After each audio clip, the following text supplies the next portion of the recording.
An old man lies on his right side, between two sal trees blooming out of season, white petals drifting onto a robe worn thin by decades of walking. It is a moonlit night in Kushinagar, a small, unremarkable town. Even his own followers once wondered, why here, and not a great capital, for the end of such a life? He is 80 now. His back aches. He has just eaten a final offered meal, and the illness inside him is closing in. What happened in the 45 years between those two moments? A man alone beneath a tree and an old man surrounded by thousands who loved him is the story we walk through today. Not a god who arrived and departed, a human being who lived one life completely and taught others how to live theirs. After the night of awakening, the Buddha hesitated. What he had seen was so far from how people actually lived, chasing, clinging, afraid. Would anyone be able to hear it? Then he thought of 5 old companions who had once starved themselves beside him and walked away when he abandoned that path. He walked for days to the deer park at Sarnath to find them. Seeing him approach, the 5 made a pact. They would not rise, would not call him Blessed One. In their eyes, he had simply given up. But as he drew closer, something in his eyes made them forget the pact entirely. They rose without meaning to. One took his bowl, one prepared a seat, one brought water for his feet. There the Buddha gave his first teaching, the 4 noble truths, the middle way, the 8-fold path out of suffering. Not abstract advice, a map drawn from wounds he himself had walked through. Kundana, the eldest, was the first to truly see it. From that moment, the community had 6 members. What followed was astonishing. Within months, a wealthy young man named Yasa, hollow inside his own luxury, overheard a few words at dawn and asked to join that same day. Then his friends, then his parents, the first lay followers. 6 became 60. The Buddha looked at them and spoke words that became the heartbeat of the whole movement. Go forth, monks, for the welfare of the many, out of compassion for the world. Do not travel 2 by 2. Scatter in every direction. A single seed, planted, had begun to become a forest. Something made the Buddha's teaching genuinely radical. He never asked where anyone came from. India was rigidly divided by caste. Priests at the top, warriors below them, merchants below that, and at the bottom, those considered untouchable. But the door of his community opened for everyone. A man named Sunita cleaned waste on the outskirts of Rajagaha, so despised that people refused to look at him. One morning, the Buddha walked to where he worked and personally asked him to ordain. In this community, there was no sweeper and no highborn, only people on the same path. Kings like Bimbisara knelt with the same humility as Sunita. Amrapali, one of the wealthiest courtesans of Vaishali, donated her entire mango grove and was received with exactly the same respect as anyone else. Then came a homecoming the Buddha himself had to brace for, a return to Kapilavastu, where his father, King Suddhodana, had spent years longing for the son who once walked away from the throne. Walking the streets he grew up on, begging bowl in hand, his father was heartbroken. A prince, now begging like someone with no home. The Buddha answered gently, "This is the tradition of the awakened ones before me, father." Then Rahula, the son he had left as an infant, ran up to him and said, with a child's innocence, "Father, I want my inheritance." The Buddha looked at his son for a long moment. Then he gave him the most valuable inheritance he had, the path of ordination. This was not a cold father. This was a man who had learned to love without holding on, teaching his son the largest lesson of a lifetime simply by how he lived. Not everyone in the community carried a heart as open as the Buddha's. Devadatta, his own cousin and one of his earliest disciples, quietly nursed an envy that grew year after year. Small comparisons at first, hardening slowly into ambition. He wanted to lead the community himself, to receive the reverence the Buddha received. When refused, he did not stop. Accounts describe him conspiring against the Buddha's life, releasing an enraged elephant into his path, rolling a boulder down a hillside, a shard of rock striking his foot, and drawing blood.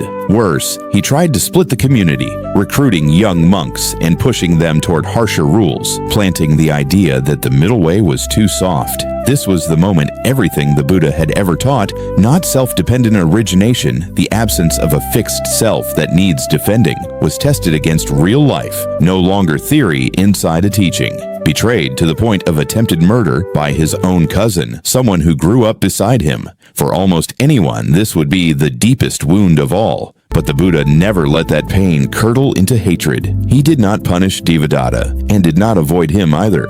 When disciples grew angry on his behalf, some urging punishment, he said only this: his heart toward Devadatta was no different from his heart toward Rahula. He sent 2 trusted senior disciples, Sariputta and Moggallana, to meet the misled young monks, not with command, but with patient truth. One by one they returned.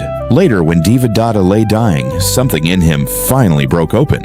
A remorse his pride had never once allowed him to feel. He longed to see the Buddha one last time, to ask forgiveness, though he did not live long enough to make it there. The story exists in different versions, but its core remains. Even for the man who tried to kill him, the Buddha's door was never closed. This was not weakness. It was the particular strength of someone who has truly let go of a self that needs protecting, that needs revenge, that needs to be proven right. A person with nothing left to defend has nothing left standing between himself and compassion.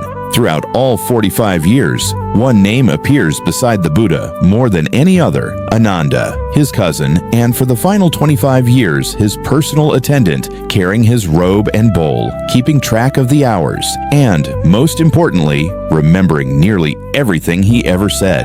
Later generations called Ananda the treasury of the teaching, because his memory is the reason thousands of discourses survive today. But what makes this story moving isn't the memory. It's a friendship that lasted a quarter of a century. Once, Ananda said, almost like a confession, "Blessed one, good friendship seems to be half of the spiritual life."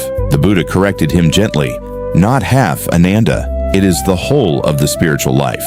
Genuine love, held without grasping, that too is the path." And Ananda, despite 25 years at his side, had still not reached full awakening while his teacher lived. Rather than a failure, this is one of the most human details in the whole story. Even the person loved most still had to walk the path himself. And now we return to where today's story began. On the road to Kushinagar, the Buddha accepted a final meal from a blacksmith named Kunda. Simple food, given with complete sincerity. Soon after, the illness inside him worsened, sharp pain moving through his body.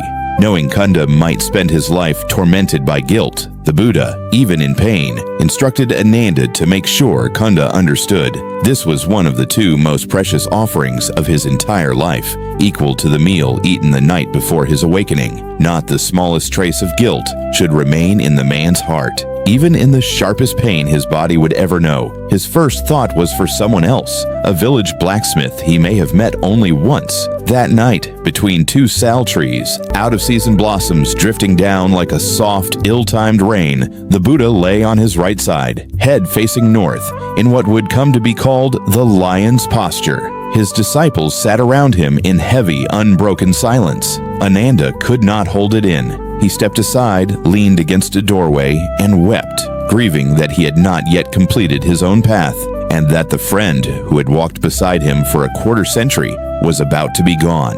The Buddha called him back and gave him final words meant only for a friend. Do not grieve.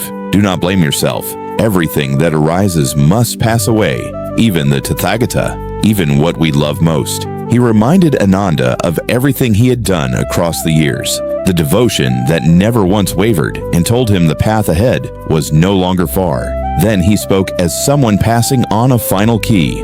Ananda, be an island unto yourself, be a refuge unto yourself, seeking no other refuge. Let the teaching be your island. He left behind no successor of flesh and blood. He left behind the teaching itself, the conviction that anyone who practiced sincerely could light their own way, with no savior required to stand between them and the truth.